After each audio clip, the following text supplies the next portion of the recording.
Come closer. This is a story the Fae don't want you to know. The auction was not what Saoirse had expected. She had expected chains. She had expected a platform, maybe something crude and humiliating designed to strip dignity along with freedom. What she had not expected was this: a hall so beautiful it made her teeth ache, white marble veined with gold that seemed to breathe, columns wrapped in vines that bloomed and died in the span of seconds, petals falling like slow snow onto a floor that held warmth inside it like a living thing. She had not expected chandeliers that were not chandeliers, but clusters of light that moved, drifted, rearranged themselves with the lazy indifference of something alive and entirely uninterested in her opinion of it. She had not expected to feel, underneath the fear, something that embarrassed her deeply: awe. The Fae who filled the hall were dressed in things that had no business being called clothing, layered silks in colors that didn't exist in any spectrum she'd learned, jewels that moved on their own, hair braided with living flowers that whispered. They were beautiful the way a cliff edge was beautiful, the way a storm was beautiful. You could appreciate it completely and still know it would kill you without noticing. Saoirse stood on the raised platform at the center of the hall and kept her chin level and her hands loose at her sides and thought very clearly, do not show them anything. She had been practicing that thought for 3 days, since the moment she had woken up in a cart that smelled of cedar and cold magic, wrists bound with something that looked like ribbon and felt like iron, with no memory of how she had gotten there, and a Fae with silver-threaded hair sitting across from her, watching her with the professional detachment of someone assessing livestock. She had asked where she was going. He had said, "Somewhere you will be appreciated." She had decided then that she hated the Fae. The hall was full of them now, arranged in loose clusters around the platform, and they were watching her with expressions that ranged from bored to hungry, and she could not tell which was worse. A Fae woman near the front had eyes like cracked amber, and she had not blinked once in the full 2 minutes Saoirse had been standing here. A Fae man to her left was smiling with too many teeth. The auctioneer, she had no other word for him, though he wore no gavel, and had introduced himself with a title that translated, roughly, as the one who matches what is lost to what is needed, spoke in the old tongue first, then shifted to something she could understand, and she caught fragments, rare, unregistered, passes through without mark. That last one made the crowd change. She felt it before she saw it. A shift in attention, a collective stillness, the way a room full of predators goes quiet when something genuinely interesting appears. She understood then what she was. Not a person being sold, a capability. The bidding started in a language she didn't speak, in currency she didn't understand, with gestures so subtle she couldn't track them. She stood very still and counted the exits, 4, all guarded, and breathed and did not show them anything. She did not see him until he spoke. His voice came from the back of the hall, and it was not loud. It did not need to be. It had a quality she would spend a long time afterward trying to name. Not deep exactly, not commanding exactly, but weighted. Like every word he chose had been considered and rejected several times before this one was allowed out. He said one thing. The bidding stopped. The auctioneer bowed. The hall went very, very quiet. And Saoirse turned to look at the man who had just bought her with a single sentence and found him already looking at her. He stood apart from the crowd the way a different season stands apart, not hostile, not separate by choice exactly, but constitutionally unable to blend. He was tall in a way that had nothing to do with height and everything to do with the way space arranged itself around him. Dark hair, almost black, swept back from a face that was the kind of beautiful that registered as a wrongness first, too still, too even, too precisely itself. His eyes, at this distance, looked silver. He was not looking at her the way the others had, not with hunger, not with boredom.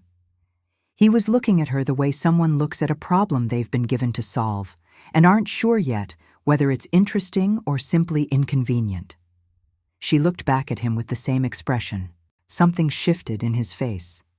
So small she almost missed it. He looked away first. She filed that away and said nothing. The palace was worse than the auction hall, in the specific way that something overwhelming becomes worse when you realize it's permanent. The auction hall had been a single room. The palace was a world, corridors that turned in directions that shouldn't exist, gardens visible through arched windows where the sky was 3 different colors at once, staircases that led to floors she couldn't count from the outside. The floor beneath her feet held that same buried warmth, like walking over something alive, and the temperature was wrong in the particular way Fae places were always wrong. Cool when it should have been warm, inexplicably gentle at midnight when the stone should have been cold enough to ache. She was given a room. She did not call it a cell because it had no lock she could find, but she was reasonably certain that if she tried the door at the wrong moment, it would simply not open, and she had decided not to test that theory until she had more information. The room itself was, she was not going to say beautiful. She was going to say it was large, and the bed had posts of living wood that were still growing, and the window looked out onto a garden where flowers bloomed white in the dark, and the light they gave off was faint and blue and moved like breath. She sat on the edge of the bed and took stock. She had the clothes she was wearing, a mind that worked, and a specific ability that had apparently made her valuable enough to purchase. She did not have her phone, her bag, any of the 3 people in the human world who would eventually notice she was gone, or any clear understanding of what exactly she was supposed to do next. The door opened. She did not startle. She had been listening for it.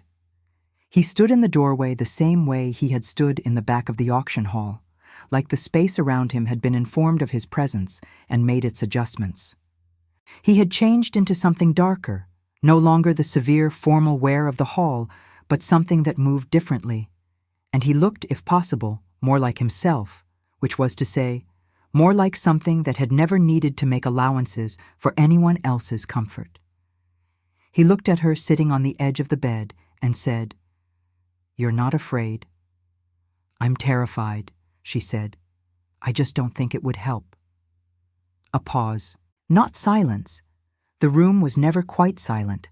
There was always that frequency just below hearing, the sound magic made when it was simply present and not doing anything in particular.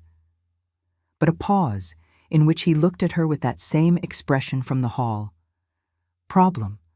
Interesting or inconvenient? "You know what you are," he said. It was not a question. "I know what you think I am," she said. "I'd like to hear it in your words before I confirm or deny anything." Something happened at the corner of his mouth. Not a smile. The ghost of a consideration of one. "You can cross," he said, "the boundary between realms, without invitation, without a gate, without leaving a trace in the magic that governs the crossing. Every Fae who has tried to do what you do without permission has burned for it." He tilted his head a fraction. "You don't burn. I've noticed. You've done it before." She had. 3 times that she knew of, twice by accident, once on purpose to prove to herself that the first 2 hadn't been accidents. She had not told anyone. She had not known until 3 days ago that it was something anyone would care about. "What do you want me to cross?" she said. "That depends." "On what?" "On whether we can reach an arrangement." She looked at him steadily. In the human world, she had spent a fair amount of time being underestimated, which had taught her the value of giving people nothing to read. She gave him nothing now, or tried to. She was aware, uncomfortably, that he might be better at reading nothing than most people were at reading something. "You bought me," she said, "to use me as a door." "I bought you," he said, "to prevent someone else from doing so first." That was not what she had expected. She turned it over looking for the trap in it, because there was always a trap. Fae could not lie.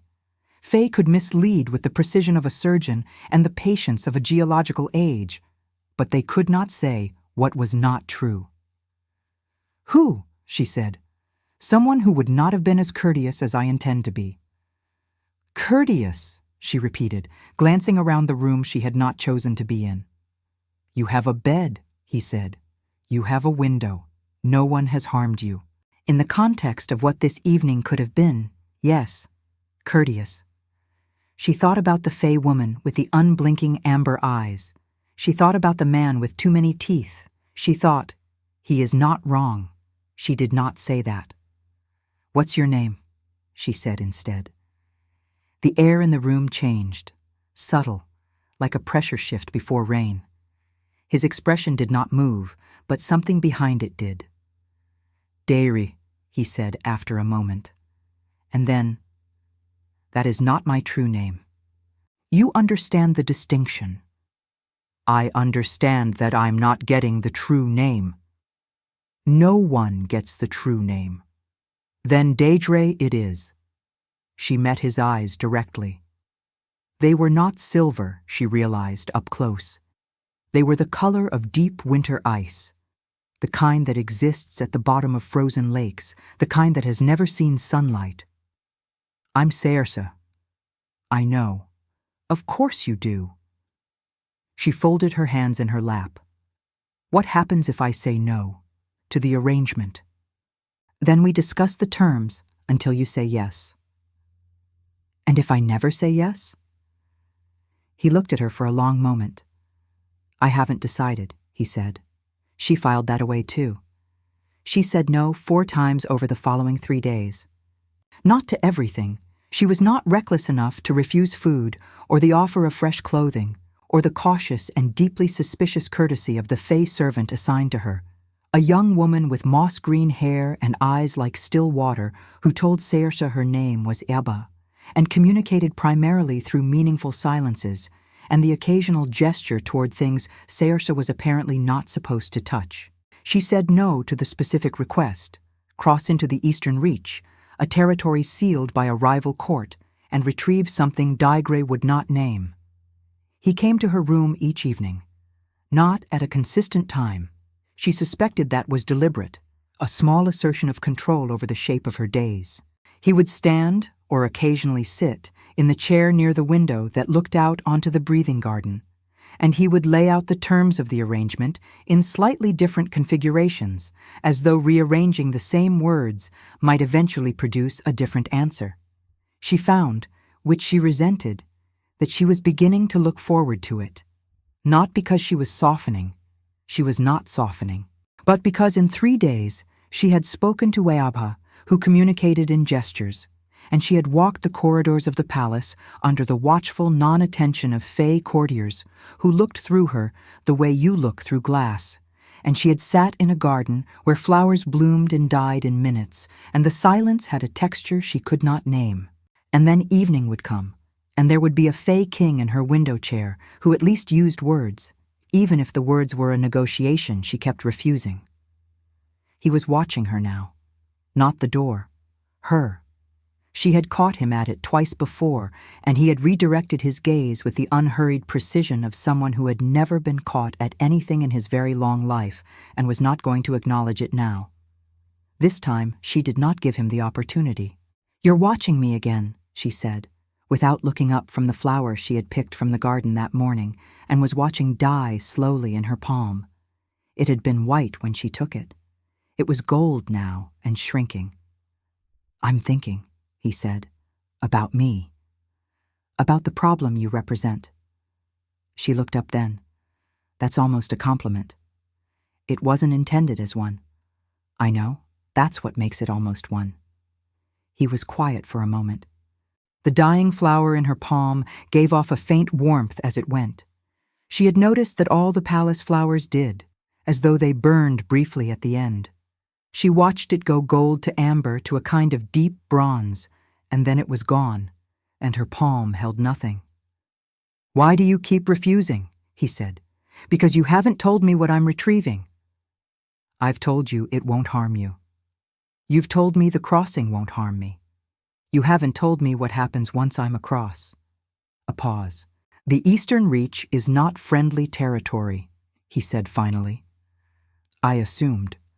Why is it sealed? The court that holds it sealed it against me specifically. She looked at him. So you want to send a human woman, alone, into a court that has sealed itself against the Fey King who bought her, to retrieve something you won't name.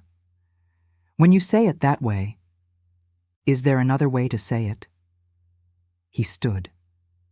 When he moved, it was always deliberate, nothing wasted, nothing accidental, the economy of something that had never needed to hurry because the world arranged itself around his pace rather than the other way around. He moved to the window and looked out at the garden, and the light from the bioluminescent flowers below caught the angles of his face in a way that made her very carefully look at the dying ember in her palm instead. "The object I need," he said, "is a key. Literally, a physical key made of bone and silver that was taken from my court by the Eastern Lord as a political insult 3 centuries ago. It opens nothing in his court. It is a trophy. He keeps it because it limits what I can do, and he enjoys that. What does it open? A room. In this palace. Yes. And what's in the room?" He turned from the window and looked at her, and his eyes in the garden light were not winter ice anymore. They were something older, something that had been many colors over a very long time and was tired of being asked to be only one. "Something I need," he said. "Something that was put beyond my reach a long time ago. Something that—" He stopped. She waited. He looked away. "Something that should not still matter," he said very quietly, "and does." She thought, that is the most honest thing he has said in 3 days. She thought, I am in a great deal of trouble. She said, "Tell me the rest, all of it. And then I'll decide." He told her, not everything. She was not naive enough to think she got everything, but enough. The Eastern Lord's name, which she could not pronounce but filed away in its component sounds. The location of the key within his court, which Daigre knew because he had spent 3 centuries watching the court through methods he described only as persistent. The fact that the crossing itself would take her through a seam in the world's fabric that existed at the base of the palace's oldest tower, a place where the boundary between realms was thin enough to press through, and that she would feel it like stepping through cold water, and then it would be done. And the fact that the room the key opened was his room, sealed by someone else's magic when he had been. He paused for a long time here, unwell.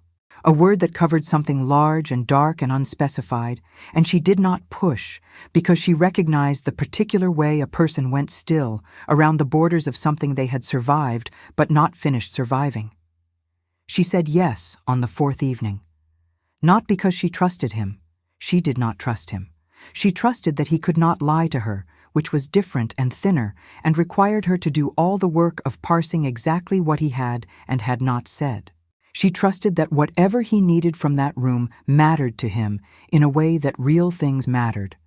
Not politically, not strategically, but actually. She trusted, and this was the part she least wanted to examine, that the way he had said should not still matter, and does had been the most unguarded moment she had witnessed in him, and she had chosen to honor it. Also, the key was a political insult sitting in a trophy case, and something in her found that specifically infuriating. She told him this. He stared at her for a long moment. "The Eastern Lord's arrogance offends you," he said. "Keeping someone else's key in a trophy case is a very specific kind of pettiness," she said. "I find it annoying." "You are going to walk into a sealed court," he said slowly, "because of aesthetic objections to the Eastern Lord's interior decorating. That's not all my reasons. Name another one." She met his eyes. "You said should not still matter, and does. That means it's real. I'm not interested in being a door for something political. I'll be a door for something real." He was very still. "That was honest," he said. "I'm usually honest. It's a flaw." He looked at her for a moment that went on past the point where she could pretend to be comfortable with it, and she held it because she was not going to be the first one to look away twice. "You'll need to know one more thing," he said. "Tell me." He reached into his jacket. She had still not found the right word for what he wore. It was like calling the palace a house, and withdrew something she did not see so much as feel, a pulse against her throat, a warmth, and then a weight that had no physical presence but pressed against her awareness like a second heartbeat. The collar. She had almost forgotten about the collar. She had felt it when she arrived, that awareness, low and constant, of where he was in the palace. Not painful, not even unpleasant exactly. More like the way you always know where a sound is coming from without trying to locate it. She had assumed it was magic in the general sense, the ambient strangeness of a fey palace bleeding into her awareness. She understood now that it was specific. "It will guide you back," he said. "When you have the key and you need to find the seam to cross home, it will orient you toward this palace, toward me." He said the last two words with the careful neutrality of someone handling something fragile. "You cannot get lost as long as it is active." She pressed two fingers to the base of her throat. She felt nothing, no metal, no texture, just skin. And beneath the skin, that pulse. "You could have told me about this sooner," she said. "Yes." "Why didn't you?" "Because you would have asked about it sooner, and I wasn't prepared to explain it sooner." She dropped her hand. "That's almost an admission that you were avoiding something." "I avoid many things," he said. "I'm very old." She almost laughed. She pressed her lips together and did not. He noticed. She was nearly certain he noticed. "Tomorrow," he said, "before the court wakes, I'll take you to the tower." She nodded. He moved toward the door, and she watched him go, and the pulse at her throat shifted, dimmed slightly as he moved further away, the way a sound fades with distance. "Daire," she said. He stopped, did not turn immediately. "What's in the room?" she said. "Not the key. What the key opens. What's actually in there." A pause that had a different texture than his other pauses. "I don't know," he said. "I haven't been inside in 3 centuries." He left. She sat with the pulse at her throat and the breathing garden below, and thought about a man who had sealed away a room containing something real and spent 300 years deciding not to retrieve it, and the specific kind of courage it took to finally decide otherwise. She thought she was in a great deal of trouble. She went to sleep anyway. The tower was at the palace's heart, which she had not expected. She had imagined something at the edge, something peripheral, but Iaba led her through corridors that spiraled inward rather than outward, and the palace seemed to know they were moving toward its center, and the warmth in the floor intensified the closer they got, until by the time the corridor ended at a door of plain, dark wood, she could feel it through the soles of her feet like a pulse. Daigre was already there. He wore traveling clothes, which was to say he wore something darker and more severe than usual, and he had his hands clasped behind his back, and he was looking at the door with an expression she had not seen on him before. Not quite wariness, not quite reluctance, not wariness. Grief, she realized, old and managed and almost invisible beneath everything else he wore, but there. She did not comment on it. "The seam is behind the door," he said, when he heard her approach. 10 feet beyond it. You'll see it. It looks like heat shimmer over summer asphalt. Press through it slowly. Don't stop in the middle." "What happens if I stop in the middle?" "Nothing pleasant." "Great." She looked at the door. "And on the other side?" "A forest. The Eastern Lord's Court is a half-hour's walk northeast. The key is in his great hall, the trophy room adjacent to the main chamber. I've told you the description. Bone and silver, 2 inches long, shaped like a branch." "Yes." She nodded. She put her hand on the door and looked back at him, and he was watching her with that expression he sometimes had, the one she'd been cataloging without meaning to, the one that was not precisely readable but contained, she thought, more than he intended to show. "If something goes wrong," she said, "nothing will go wrong." "If something goes wrong," she repeated firmly, "and I'm not back by..." What's noon here? The light turns amber. By the time the light turns amber, she said, don't send anyone in after me. I'll find my own way back. Something moved in his face. The collar, he started.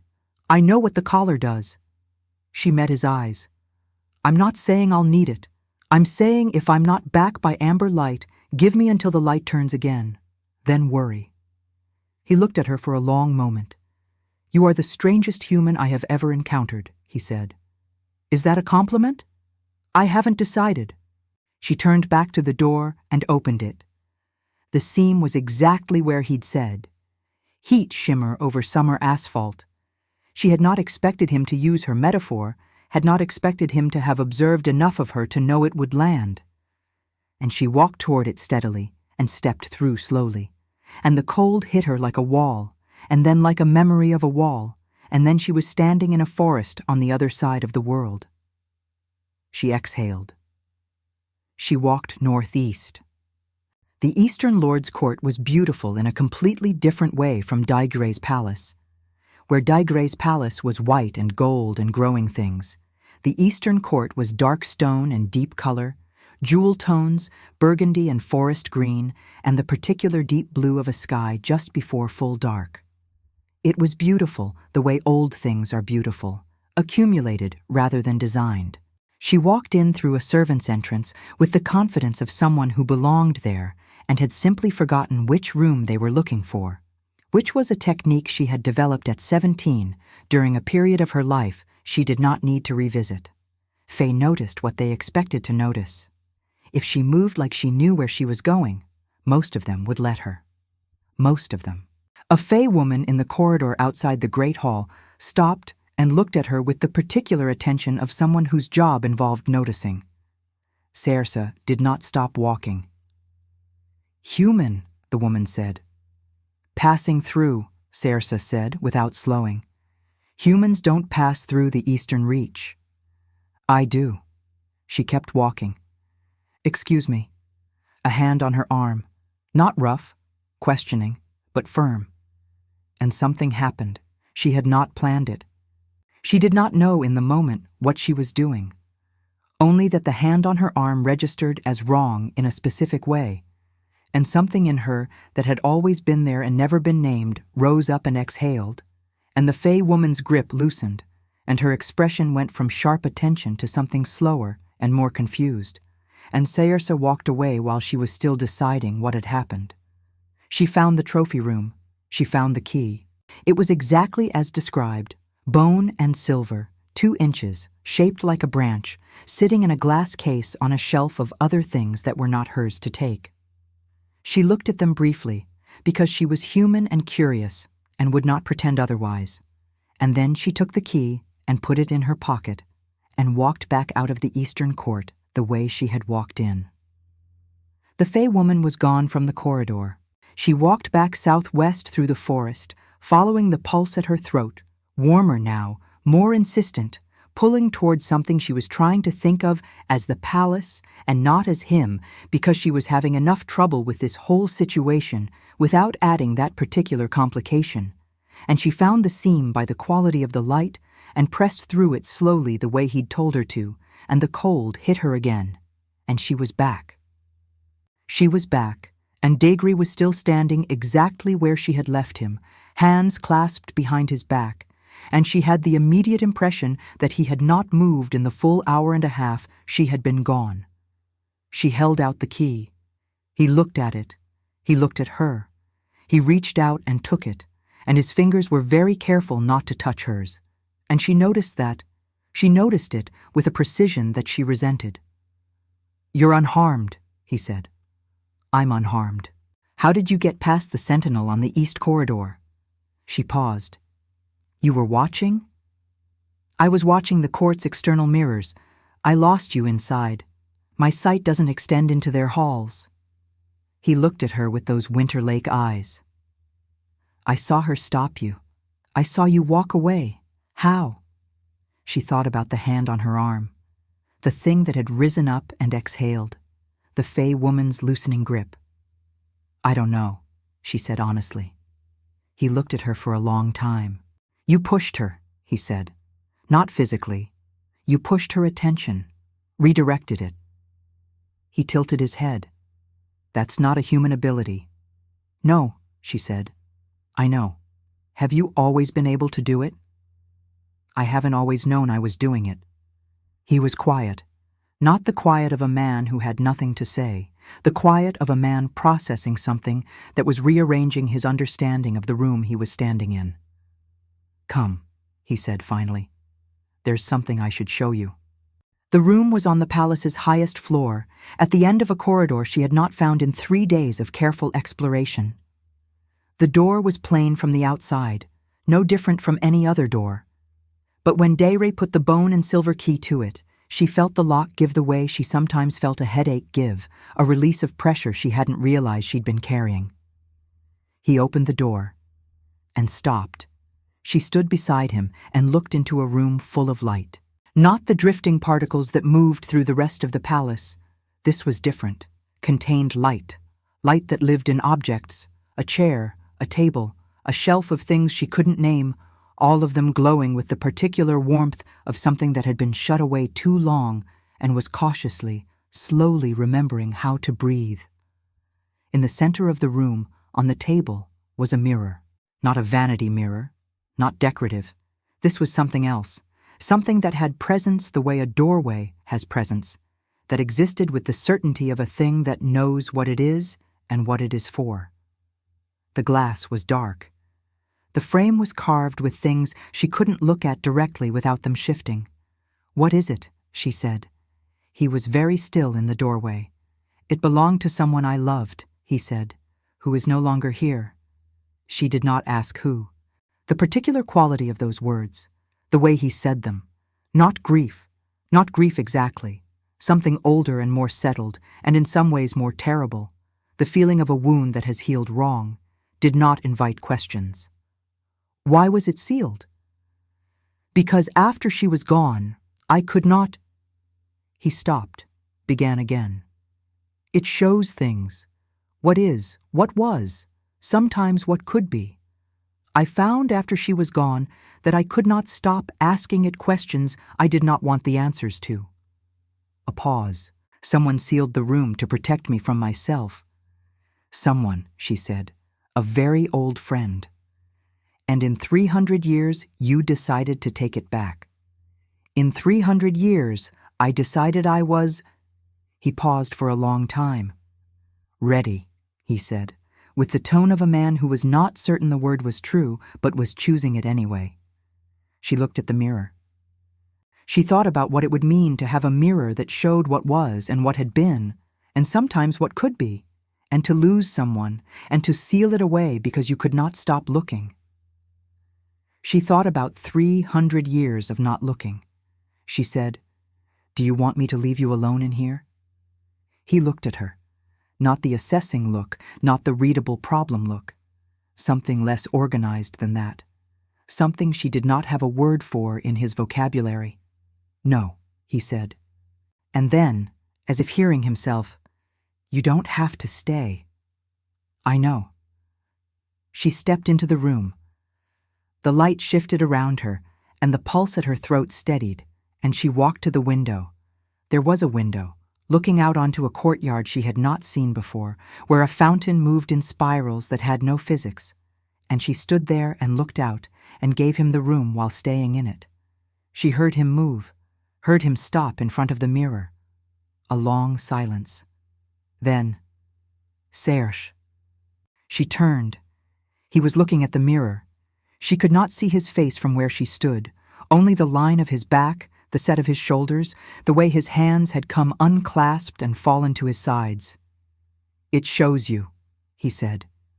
She went very still. "What?" "The mirror." His voice was careful, constructed.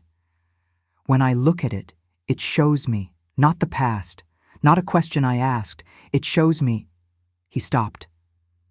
She crossed the room slowly and stood beside him and looked at the mirror. The dark glass was full of light, and in the light was her face, not a reflection. She was standing to the side. She could not have been the reflection.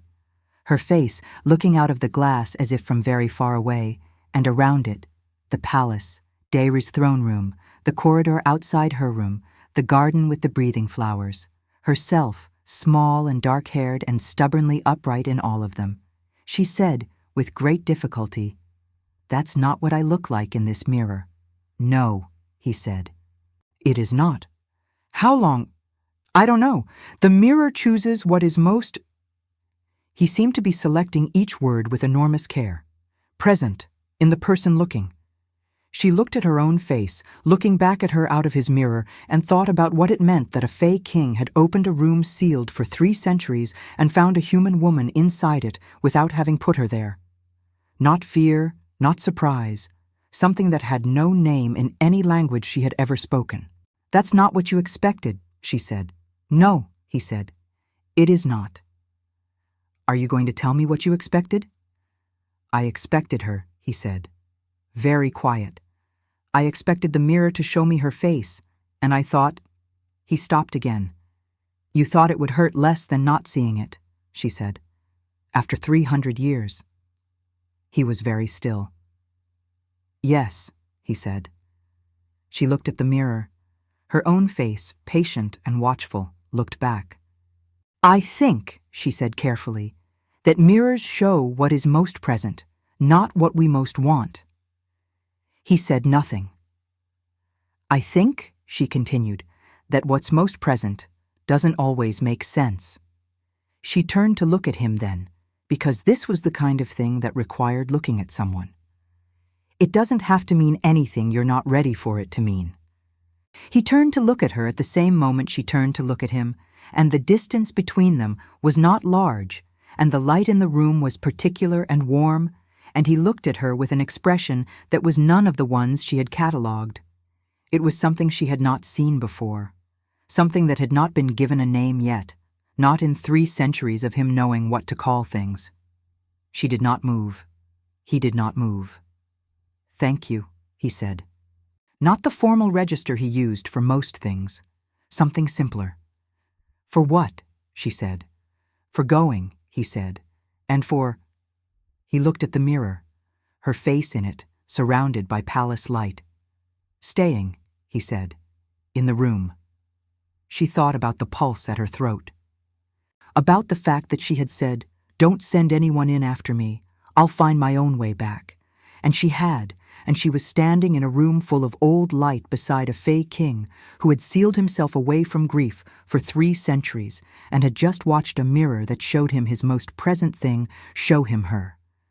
She thought, "I am in so much trouble." She thought, "I don't think I mind."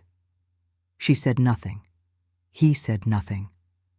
The mirror shone between them, steady and certain, full of a face that had been in this palace only 4 days and was already inside the oldest room in it, and neither of them looked away. He chose her. He didn't say it in words. He said it by opening a room he had sealed against himself and finding her already inside. "If you leave now, you'll never know what happens when the Fey court discovers what she really is, and what that means for a king who has already shown his hand to a mirror that cannot lie. Subscribe, because it's only just begun."